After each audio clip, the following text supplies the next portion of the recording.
Yo, pessoas!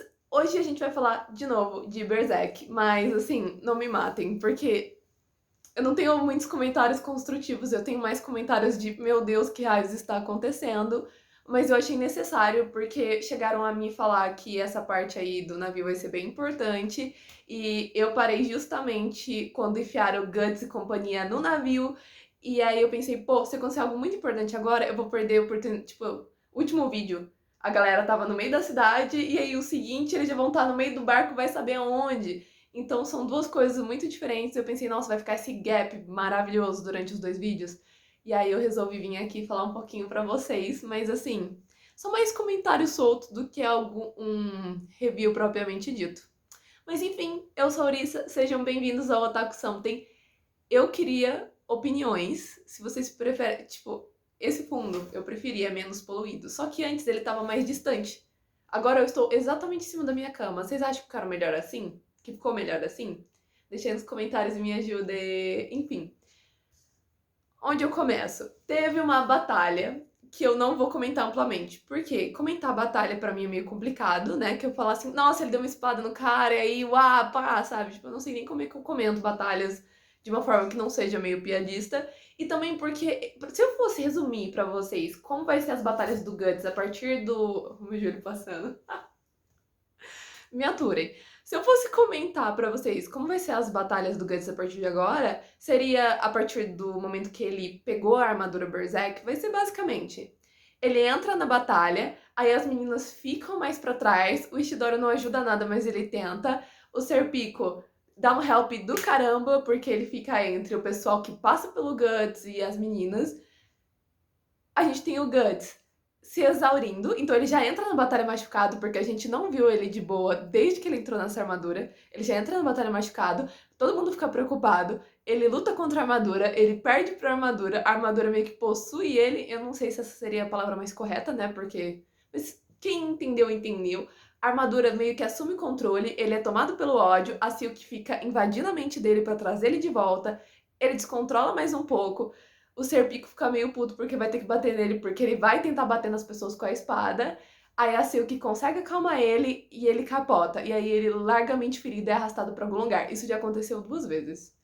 Na terceira, eu vou começar a pular o capítulo da batalha. Sim, brincadeira. Então, assim, virou meio que feijão com arroz. Então, assim, não tem muito que eu possa comentar sobre isso. A única coisa que eu vou comentar é daquele apóstolo que não é apóstolo. Porque pelo tamanho e o poder dele, o pessoal viu ele e gritou, meu Deus, um apóstolo! Só que, primeiro, a conversa do cara tava me entediando profundamente. E segundo, ele tava assim, ah, mas eu vou lutar contra os apóstolos. E isso reflete muito no erro dele. No erro dele, não, no reino dele, meu Deus. A troca de palavras fabulosa. O reino dele é um reino onde a gente tem demônios usando humanos, misturando humanos pra fazer mais demônios, que é, eu não lembro se eu comentei com vocês a cena que tem mulheres grávidas sendo jogadas no conteúdo amniótico de demônios. Eu tenho quase certeza que eu comentei isso com vocês pra falar daquele bebê que até agora eu não sei pra onde ele foi, que eu tô muito encanada. Não vamos falar sobre ele nesse vídeo porque eu não aguento mais. Mas eu acho que eu cheguei a comentar com vocês sobre isso. E aí saíam demônios de dentro das mulheres e elas morriam. Isso reflete bem, porque ele não quer nem ir pro lado dos apóstolos, nem ir pro... E ele também não é humano. Então ele tá, tipo, nessa meiuca onde ele quer assumir o mundo e ele quer ir contra os apóstolos, mas no final ele tá fazendo a mesma coisa que os apóstolos, que é usar demônios pra fazer o que bem entender. Hipocrisia. Então a conversa dele tava me enchendo o saco. Ele tava me lembrando muito o Rei Leão. Aí você fica assim, lembrando o Rei Leão como? Gente, o Mufasa saindo no meio das nuvens e gritando Simba. Tava exatamente assim, ele tentando convencer o Guts a ir pra junto dele em forma de Deus Nuvem.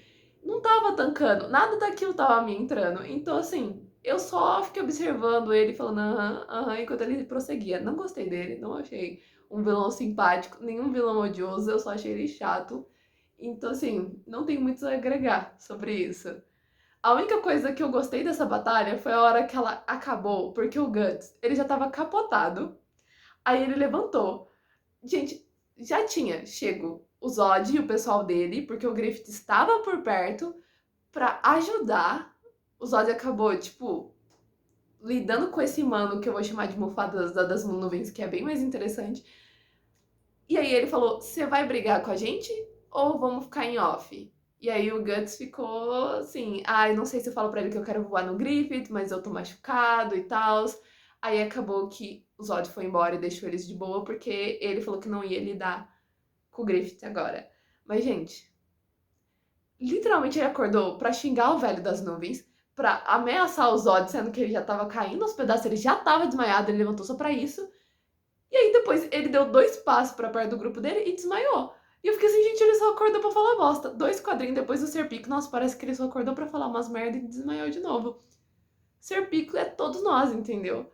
Mas foi maravilhoso. Então, assim, eu só gostei desse final porque eu achei muito engraçado. Ele acordou, quase causou outro pandemônio e aí ele caiu e desmaiou de novo. Gustavão aí pra vocês. Enfim, é isso que tem dessa batalha. Eu, sinceramente, não tenho nada a agregar dela. Só que o que é a alma desse vídeo? Depois a gente corta pro Griffith. E, sinceramente, eu não lembro. A última vez que a gente viu ele falando, na verdade eu lembro que é quando ele encontrou o Guts e a Casca pela primeira vez, pós todo aquele caos. Ele falou um pouco.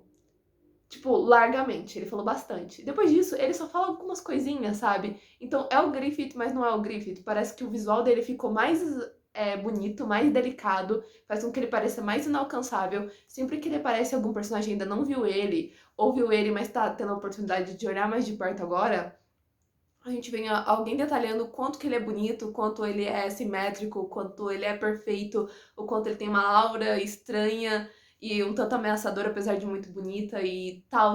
Porque parece que ele tá ficando cada vez mais distante do humano, porque ele já não é mais humano. Então eu acho que isso tá muito bem representado, mas ele falou um texto, sabe, razoável. E eu pensei, uau, essa é a primeira vez, desde a hora que ele esbarrou com a Casca e com o Guts, que eu vejo esse cara falar tanto. Isso porque ele era ótimo pra falar antes. E isso também significa que a gente não sabe direito o que ele tá fazendo, nem o que tá passando pela cabeça dele. E antes a gente tinha umas leves noções, porque a gente ouvia ele conversando largamente com outros personagens. Isso também ajuda a gente a distanciar dele. O que eu acho que também é a ideia. Então eu pensei, nossa, eu não tinha reparado nisso até agora, eu achei bem genial. A gente vê ele trocando uma palavrinha ou duas com um personagem aqui, outro ali, mas dele fazendo um textão, assim, eu acho que faz um tempo. Eu acho que teve outro momento também que ele tava mandando almas pro céu, falando com as almas, uma viagem assim, que ele também falou bastante. Mas quando ele aparece, ou ele fala um textão e aí depois ele não fala mais nada, ou ele literalmente fala mensagens curtas e aí ele fica quieto. Eu fiquei, nossa, faz muito tempo. O que que ele tá aprontando? E eu achei muito engraçado, porque mostrou que ele é cara de pau, ele é muito confiante e que ele não tá nem aí o quão esdrúxulo tá sendo o roteiro que ele tá armando. Porque ele podia simplesmente chamar todos os demônios e botar todo mundo pra correr. E eu não acho nem que é nossa, isso vai dar muito trabalho, porque eu não acho que vá. Eu acho que é mais talvez isso seja tedioso, principalmente vindo do caminho que ele veio. Então ele tá querendo ser rei de Midland ainda, e ele tá querendo fazer isso do jeito feijão com arroz, que é casando com a princesa. Pra quê? Só demole tudo, levanta o próprio reino das trevas no meio do quinto dos infernos, sabe? Mas não, ele não quer, ele quer fazer isso de um jeito meio feijão com arroz. O cara, vai lá, isso foi... A gente não tinha visto o Griffith ainda, eu fiquei um pouco... Aí eu achei estranho, eu fiquei um pouco incomodado com a cena, porque eu fiquei assim, o que isso agrega? Isso agrega, gente. Simplesmente ele manda 2 pessoas que estão sendo comandadas por eles atrás do Papa. Aí eu fiquei assim, pra que o Papa? Tá bom que a gente já falou do Vaticano, a gente já teve padre virando demônio, o negócio já foi longe. Mas, pra que o Papa? E aí é um velhinho, ele tá todo assim, tá quase morrendo, aí ele vê um anjo, e aí, a hora que os soldados vêm, ele sabe que estão levando ele atrás do falcão branco da profecia, e eu fiquei assim, gente, isso é necessário? Já não tá meio viajado? Não tava, o Papa era extremamente necessário. Aí o Griffith chega isso numa cena assim, uns capítulos pra trás, tá? Isso aconteceu. E aí eu deletei a cena, porque não parecia que ia ser útil pra história em momento nenhum, a menos que um demônio fosse possuir o Papa. Então eu achei que não ia ser útil.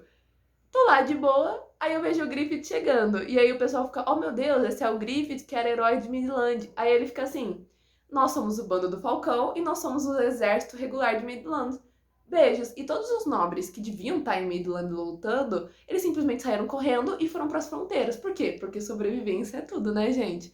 E além disso, eles também juntaram os próprios exércitos e começaram a batalhar para ter pedaços de Midland, para pegar ajuda das fronteiras. E aí acaba que os Kushans que estavam dando problema em Midland começaram a dar problema nos arredores. Tanto é que a cidade que o Guts e o pessoal tava não era de Midlands, mas ela ia ser atacada pelos Kushians muito em breve. A gente acabou trombando com os Kushians, mas, tipo, eles não estavam seguindo o Guts. Não são que nem os demônios que seguem o Guts e a Casca. Eles simplesmente acabaram passando pelos mesmos lugares.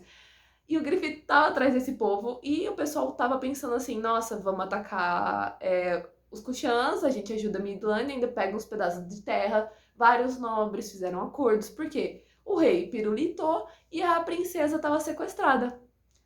A hora que o Griffith fala que ele é o único exército regular, os nobres levantam da PQP e falam, você tá de sacanagem, quem te nomeou? Aí surge quem? A Charlotte. Gente, eu achei que a gente não ia mais ver ela, ou que a gente ia ver ela virando, tipo, ela ia virar a esposa do Griffith e foda-se.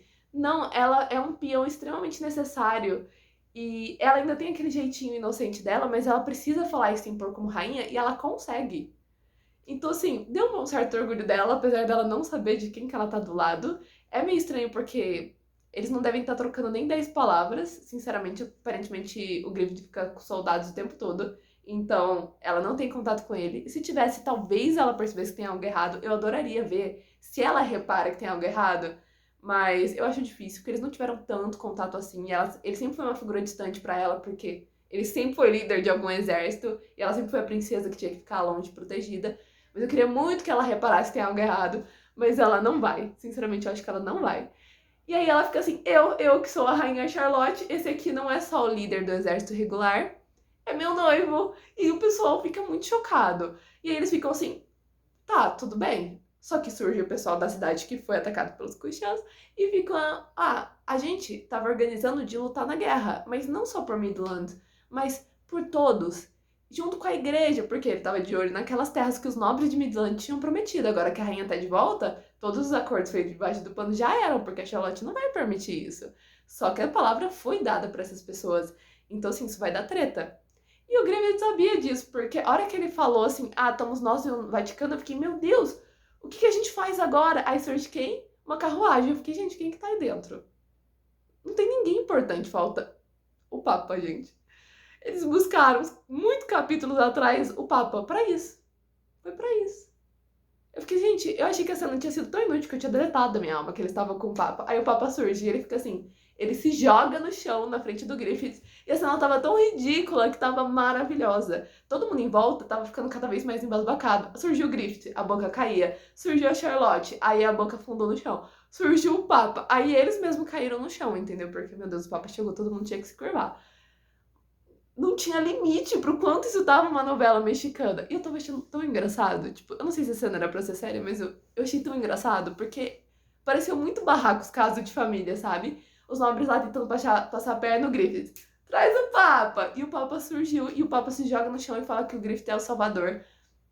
Aí pronto, agora não tem o que fazer. O Griffith vai ser rei de Midland, todo mundo sabe que ele é noivo da Charlotte. O próprio Papa vai abençoar esse casamento e coroar ele. E eu só tô querendo saber quando que vai ser a cerimônia, porque, né, tô louco pra ver isso aí. Mas, gente, que caso de família foi esse? Eu achei muito engraçado. Eu tava ouvindo aquela música, eu não lembro o nome da série, que é aquela Catucapa, tá, tá, tá. Eu tava assim, enquanto isso rolava, porque tava muito engraçado. E alguém, antes do Papa chegar, falou que, nossa, mas a gente ouviu rumores que o Griffith foi preso pra tentar contra a coroa. Aí eu levanto um questionamento pra vocês. Ninguém fofocou que o atentado contra a coroa foi ele pular a janela da Charlotte? Como pode?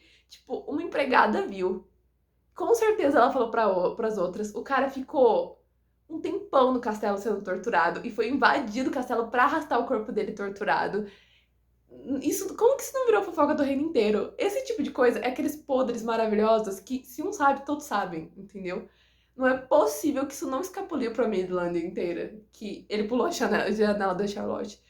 Ia ser um escândalo que ele ia poder contornar com facilidade e ainda assim ia ser muito engraçado.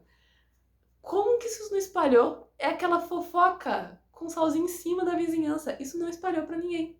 Ninguém ficou sabendo. E crimes contra a coroa, pra mim, soa muito pior do que pulei a janela da Charlotte. Entende? Então foi um negócio meio complexo. Eu tô até agora embasbacado que não tá todo mundo sabendo disso. Mas não, ficou contra crimes da coroa. Foi só isso que faltou pro caso de família piorar, entendeu? Porque se alguém grita na multidão, Ah, mas você não pegou ela, vocês nem se casaram ainda e você já pulou a janela. Ia ter sido muito mais engraçado. Só faltou isso pra cena ficar melhor. Mas, gente, foi um caos. De um choque atrás de choque aparecendo que eu achei maravilhosa. E antes disso, antes dessa cena do Griffith, o pessoal tinha visto o Guts com uma espada do dobro do tamanho dele, batendo em demônios controlados pelos Kushans. Então, as cenas não paravam de ficar engraçadas, porque esse povo que tava vivendo sua vida normal, pensa que você tá aí no seu quarto. Aí, você dá uma festa. Talvez isso tenha sido meio bizarro, foi meio do nada, mas você tá dando uma festa. Aí, um dos convidados, aparece um amigo dele que tá com uma espada com o dobro do tamanho, o outro com... é uma bruxa. E aí o pessoal começa a usar magia e espadas gigantes pra retalhar demônios que apareceram do nada, que você nem sabia que existiam. E aí, dá um tempo, acontece toda essa novela que eu expliquei do Gripe. Eu não sei como esse povo tá mantendo a sanidade deles em dia, mas eu ria. Mas eu ria porque eu achei isso muito engraçado. Foi tipo assim, eles quebrando o que era normal 37 vezes, e eu achei isso excelente. Por quê? A gente tá tão acostumado a acompanhar o Guts, e quando a gente não tá acompanhando ele, a gente tá bisoiando o que o Griffith tá fazendo, que a gente perdeu o parâmetro do que é normal. Antes de toda essa história do apocalipse, a gente tinha uma vida normal da Idade Média. A gente tava acompanhando algo assim. E aí agora, de repente, demônios pra todo lado. Então virou normal, demônios, magia, essa loucura toda, até o Guts com a espada gigante virou um negócio meio feijão com arroz. E é só ele que anda com o negócio daquele jeito. Ele e alguns demônios aguentariam. E é isso. Então aquilo é muito fora do normal. E pra gente ficou normal. Então meio que foi o mangá lembrando pra gente que isso tudo é muito esdrúxulo. Mas assim, eu olhava os caretas e o choque dos personagens ao redor e foi muito bom. A única coisa pra mim que faltou, além de alguém saber que o Griffith pulou a janela da Charlotte, que sinceramente eu acho que teria agregado muito no choque da cena e na discussão que rolou, foi o grupo do Guts saber que ele era parte do bando do Falcão. Porque eles já sabem que ele tem algum problema com apóstolos e demônios e que não tem algo que não tá muito certo aí, que algo estranho, muito pesado aconteceu e por causa disso a Casca não tem memórias e que o Guts gosta da Casca e acabou. E o Guts era um soldado mercenário e só. Eles não sabem, ele chegou a conversar sobre o bando do Falcão entre eles não sabem que eles estão do lado de um dos comandantes, do literalmente braço direito, do líder do bando do Falcão. Um cara chega a perguntar pra ele e o Guts fala: "Você tá me confundindo com outra pessoa." Gente, eu preciso que essa fofoca caia na roda pra ter uma sessão psicólogo com o Guts, porque ele tá precisando. Então é isso que eu queria que acontecesse no navio. Ou alguém descobrisse, ou pelo menos ele começasse a falar um pouquinho sobre o que aconteceu pro pessoal ao redor. Pelo menos é isso que eu tô esperando desse caô dele no navio. A gente já teve algumas cenas interessantes entre Farnese e Casca, mas aguardemos os próximos capítulos. Mas enfim, espero que vocês tenham gostado. Até o próximo vídeo de Berserk ainda esse mês. Bye bye!